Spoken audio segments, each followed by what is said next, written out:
This is CBS News Bay Area with Juliette Goodrich.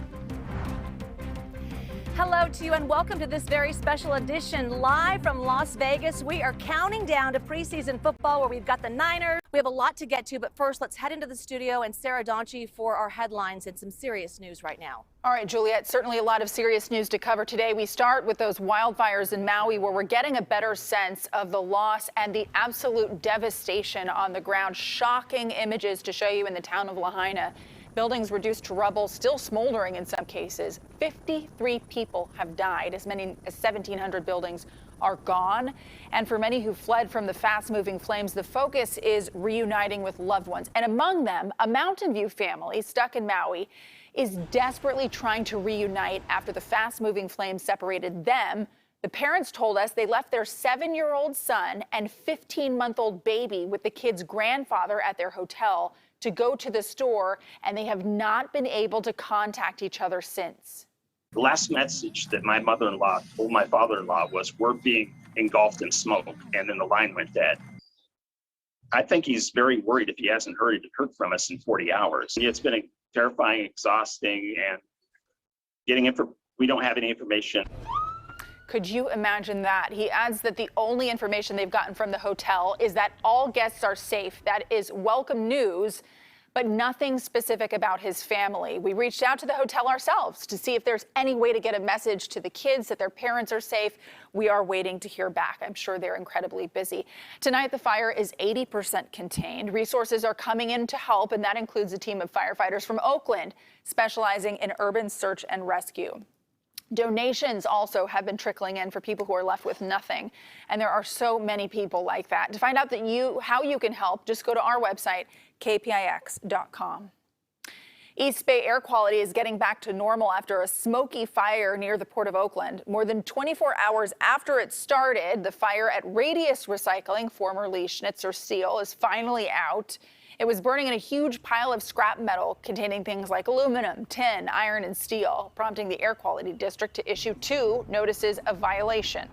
The people that work close in proximity of the fire, will they be compensated if they need to take time off? What kind of protection will they have moving forward? Schnitzer Steel's paid millions over the years to settle lawsuits related to environmental violations. Well, that is about the last thing you want all over the road. This tanker spilled its load of cooking oil on the Alamany on-ramp to southbound 101 this afternoon. We're told one person in the truck did have minor injuries. At last check, that ramp was still closed. And in just the past hour, state regulators gave Cruise and Waymo the green light to expand their robo-taxi services across the city of San Francisco. Opponents, including none other than the fire chief, say the driverless cars are just not ready for prime time, citing examples of confused cars blocking access to emergency scenes. Public comment went on for more than 5 hours before the commissioners cast their final vote 3-1 in favor.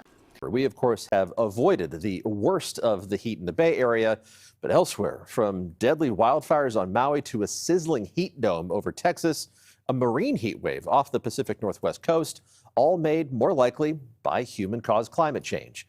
In tonight's Project Earth report, Ann Makovic looks at the potentially lethal effects of our planet's rising temperatures and what we can do to adapt.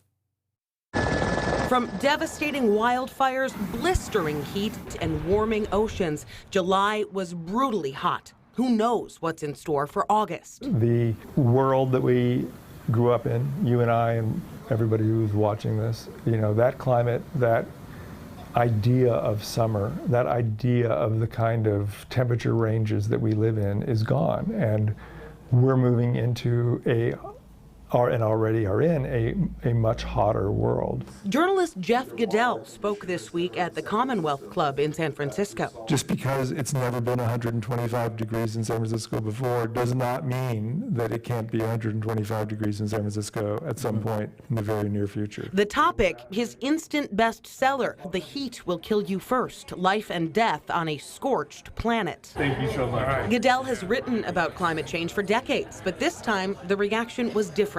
I think there's that kind of a feeling right now that this thing that we've talked about for decades is finally really here, and not just even at a wildfire like we've had in California it's like touching everyone, everywhere. Unlike hurricanes, rising temperatures are an invisible danger that puts a strain on the human body. When our temperature rises, our heart starts to work much harder, and so there's a lot of heart strain. A lot of people who essentially die from heat die first from a cardiac arrest. And that's what kind of does them in, because their heart is working so hard to cool off. The documented science is clear. Average temperatures are rising around the world. California's average summer temperature is now 3 degrees hotter than it was a little more than a century ago.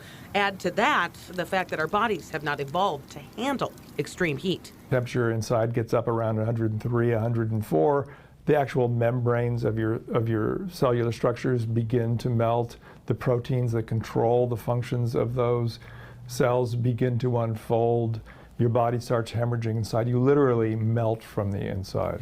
Despite the worrisome implications of a new climate, Goodell, a Sunnyvale native, remains hopeful. I feel very optimistic about what we can do if we pay attention, if we put our minds to it, if we really fight for it. And I think one of the reasons I feel that way is because I grew up in Silicon Valley. I grew up in a place where innovation mattered. What's the key to change? He says quickly getting off fossil fuels and into electric vehicles, creating good protection for outdoor workers like farm workers and delivery drivers, and reimagining cities by greening downtown areas. We are building a new, different world, and it's up to us what that world's going to look like. Goodell also says air conditioning is not the answer, since it just blows the heat outside, one of the many reasons why cities are just getting hotter and hotter. He went on into detail about that. We've posted more of his interview on KPIX.com. All right, welcome back to Las Vegas. I can't do this segment with little help. Hold up the T-shirt, Jules, because with the energy of Jules and what is it, the North Vegas Faithfuls. Yeah, 20 the 49ers minutes. Football team, they went out and they brought north. it today. Yeah, by Joey's Tavern. By 20 minutes Joey's north. Tavern, absolutely, yeah. They were practicing with the Raiders at the Raiders training site over in Henderson. The two play each other in a game Sunday, that game live on KPIX 5. But we're talking about practice here.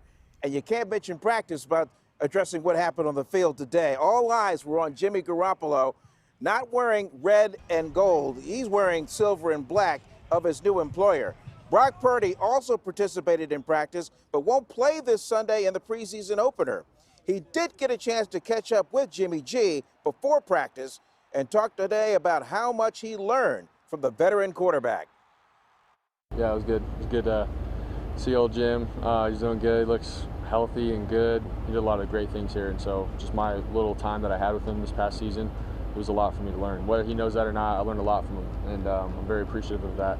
Brock was a cool dude, on and off the field. You know, he really, I mean, as a rookie, he was pretty quiet off the get-go, but he started to open up towards the end, especially once he started playing. We got to talk it up a little bit out there today, so he sounded like he was doing good. Yeah, when Jimmy was a 49er, Jules, I just wish I could have been a fly on the wall in the quarterback meetings to see who did most of the talking, who had the insights, who sponged knowledge off of who, and now here's Purdy, QB1 for the 49ers.